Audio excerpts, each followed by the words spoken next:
Class 12th। बेटा आज हम अर्थ मैग्नेटिज्म के बारे में पढ़ रहे हैं। हमें पता है कि अर्थ जो है मैग्नेट की तरह बिहेव करती है। इसके अंदर मैग्नेटिक प्रॉपर्टीज़ कहाँ से आ रही हैं उसको हम डिस्कस करेंगे। इसके कुछ डेफिनेशंस हैं उसको हम डिस्कस कर रहे हैं इस टॉपिक के अंदर। तो इसमें से अगर आप यहाँ पर नोट करो इस डायग्राम के अंदर, तो अर्थ का जो मैग्नेटिक लाइंस हैं वो कुछ इस तरह से प्रोड्यूस हो रही हैं। तो आप यहाँ से इस चीज़ को ऑब्ज़र्व कर पा रहे होगे कि अर्थ का जो नॉर्थ पोल है वो मैग्नेट का जो नॉर्थ पोल है वो अर्थ के साउथ की तरफ है, और जो मैग्नेट का साउथ पोल है वो अर्थ के नॉर्थ के पास है। दो चीज़ें यहाँ पर ऑब्ज़र्व करने वाली हैं। अर्थ का नॉर्थ पोल और मैग्नेट का साउथ पोल जो है वो एक डायरेक्शन में है, और सेकेंडली जो है नॉर्थ पोल अर्थ का और जो साउथ पोल है मैग्नेट का वो एग्जैक्टली एक पोजीशन के ऊपर नहीं है। उन दोनों के बीच में थोड़ा सा डिफरेंस है। तो जो actually north pole of the magnet है वहाँ से मैग्नेटिक लाइंस प्रोड्यूस हो रही हैं, that is near to the south pole of the earth. तो वहाँ से लाइंस प्रोड्यूस हो रही हैं, वो जो है अर्थ के साउथ पोल नॉर्थ पोल की तरफ जा रही हैं, या फिर मैग्नेट के जो है साउथ पोल की तरफ एंटर कर रही हैं। यहाँ पर कुछ डेफिनेशंस जो हम यहाँ पर करने वाले हैं, that is one is the geographical axis. आपने पढ़ा हुआ है कि जो अर्थ है अपने एक्सिस के अराउंड रोटेट करती है। एक्सिस क्या चीज़ होती है? एक लाइन, जिस लाइन के ऊपर जो है अर्थ रोटेट कर रही है, that is called geographical axis of the earth. तो डेफिनेशन की अगर हम बात करते हैं तो geographical axis is a line या axis around which the earth rotate. तो अर्थ जिस एक्सिस के ऊपर रोटेट कर रही है that is called geographical axis of the अर्थ। और ज्योग्राफिकल एक्सिस अर्थ की जो है वो अर्थ के ज्योग्राफिकल नॉर्थ और ज्योग्राफिकल साउथ में से पास कर रही है। ये जो डॉटेड लाइन आप यहाँ पर ऑब्जर्व कर रहे हो that is the geographical axis of the earth. But इसके कंपेयर में कंट्रास्ट में अगर आप बात करते हो मैग्नेटिक एक्सिस की, तो मैग्नेटिक एक्सिस जो है वो नॉर्थ और साउथ पोल के बीच में से पास होने वाली लाइन ही है। बट ये नॉर्थ और साउथ पोल जो होंगे वो अर्थ के नॉर्थ और साउथ पोल नहीं है, ये मैग्नेट जो अर्थ के अंदर मैग्नेटिक फील्ड है उसके नॉर्थ और साउथ पोल हैं। तो अर्थ के अंदर जो मैग्नेटिक फील्ड है उसके नॉर्थ और साउथ पोल के बीच में से जो लाइन पास करती है उस लाइन को हम बोलते हैं मैग्नेटिक एक्सिस। तो एक आपके पास ज्योग्राफिकल एक्सिस होता है, एक आपके पास मैग्नेटिक एक्सिस होता है। इन दोनों के बीच में डिफरेंस रहेगा थोड़ा सा। तो इनका जो पोजीशन है वहाँ पे आप ऑब्जर्व कर पा रहे हो, डॉटेड लाइन और सॉलिड लाइन, इनकी जो पोजीशन में थोड़ा सा डिफरेंस रहेगा। उसी तरह से ज्योग्राफिकल पोल्स होंगे। ज्योग्राफिकल पोल्स का मतलब नॉर्थ पोल और साउथ पोल हो गया, और सिमिलरली मैग्नेटिक पोल्स होंगे, मैग्नेट के जो है नॉर्थ पोल और साउथ पोल।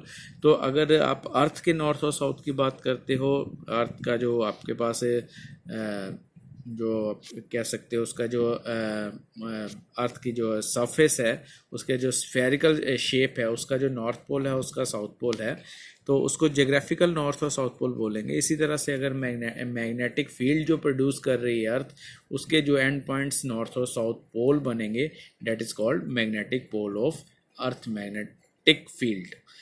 तो इसी तरह से आपके पास नेक्स्ट जो है वो डेफिनेशंस आएंगी, that is magnetic meridian and geographical meridian.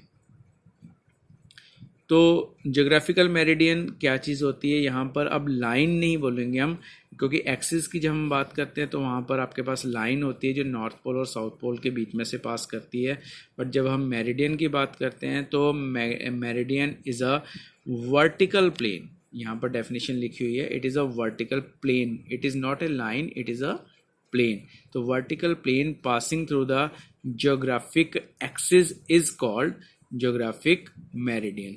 तो जो प्लेन, वर्टिकल प्लेन जो कि ज्योग्राफिकल एक्सिस के बीच में से पास कर रहा है, that is called geographical meridian. Similarly magnetic meridian क्या होगा? The vertical plane passing through the magnetic axis of the earth is called magnetic meridian. तो आपने ये यहाँ से चार डेफिनेशंस जो हैं वो करनी है। वो कौन कौन सी हैं? ज्योग्राफिकल एक्सिस किसको बोलते हैं, मैग्नेटिक एक्सिस किसको बोलते हैं, ज्योग्राफिकल मेरिडियन किसको बोलते हैं, और मैग्नेटिक मेरिडियन किसको बोलते हैं। आगे नेक्स्ट हम इसके बाद बात करते हैं, that is cause of magnetism. Magnetism का कॉज क्या है, किस वजह से मैग्नेटिज्म प्रोड्यूस हो रहा है? तो मैग्नेटिज्म के कॉज के बारे में एग्जैक्टली कहना जो है वो मुश्किल होता है, बट अलग अलग साइंटिस्ट की कुछ अलग अलग थ्योरीज हैं। कुछ साइंटिस्ट का ये मानना है कि अर्थ के अंदर जो है नीचे जो उसका कोर है, सेंटर पार्ट है, वहाँ पर बहुत सारी मेटल या आयरन जो है वो मोल्टन स्टेट में है और घूम रहा है, और उस घूमने की वजह से सर्कुलर पाथ में जो है करंट प्रोड्यूस हो रहा है, जिसकी वजह से अर्थ का मैग्नेटिज्म जो है वो प्रोड्यूस होता है। कुछ साइंटिस्ट यहाँ पर कहते हैं कि जैसे सोलर विंड की वजह से बाहर से जो आयंस हैं, जो हॉट गैस बाहर से आ रही है, उसके जो इफेक्ट है उसकी वजह से अर्थ का जो है मैग्नेटिज्म प्रोड्यूस हो रहा है। कुछ साइंटिस्ट की जो है वो थ्योरी कुछ इस तरह से है कि magnetism is due to the atmosphere, the gases in the atmosphere ionized होती हैं, जिसकी वजह से जो है रोटेशन, अर्थ की रोटेशन की वजह से मैग्नेटिज्म प्रोड्यूस हो रहा है। या फिर एक व्यू हमारे पास यहाँ पर ये भी है कि due to the core of the earth is made of the iron and nickel, and due to the rotation of the earth behave as a dynamo and it become magnetized। तो अलग अलग साइंटिस्ट की अलग अलग आपके पास theories हैं। तो exactly confirm तो कोई भी यहाँ पर नहीं कर पा रहा है कि किस वजह से अर्थ का मैग्नेटिज्म। तो एक तरह से साइंटिस्ट अपने अपने हिसाब से अलग अलग थ्योरीज जो है वो बनाते हैं कि इस तरह से, इन कारणों की वजह से, इस वजह से जो है अर्थ का मैग्नेटिज्म हो सकता है। उनमें से कुछ कहते हैं कि अर्थ के कोर के अंदर मेटल्स की रोटेशन की वजह से हो रहा है, और कुछ कहते हैं कि बाहर से जो रेडिएशंस आती हैं आउटर स्पेस में से, उसकी वजह से है। तो इस चीज़ को आपने बेटा पढ़ लेना है, पूरा का पूरा टॉपिक जो है। तो ये जो है इसके कॉज हैं। तो अलग अलग साइंटिस्ट की अलग अलग थ्योरीज हैं, तो इसको आपने लर्न करना है कि क्या कारण हो सकता है। कंफर्म नहीं है, बट आपने इसको कंफर्म इस तरह से जस्ट एक प्रेडिक्शन टाइप है ये कि क्या क्या कारण जो है जिस वजह से मैग्नेटिक फील्ड प्रोड्यूस है। तो इसके अलावा आपने जो डेफिनेशंस मैंने आपको चार पहले बोली वो करनी है, ये कॉज आपने पढ़ना है। इतना काम अपनी कॉपी के ऊपर बेटा आपने नोट करना है।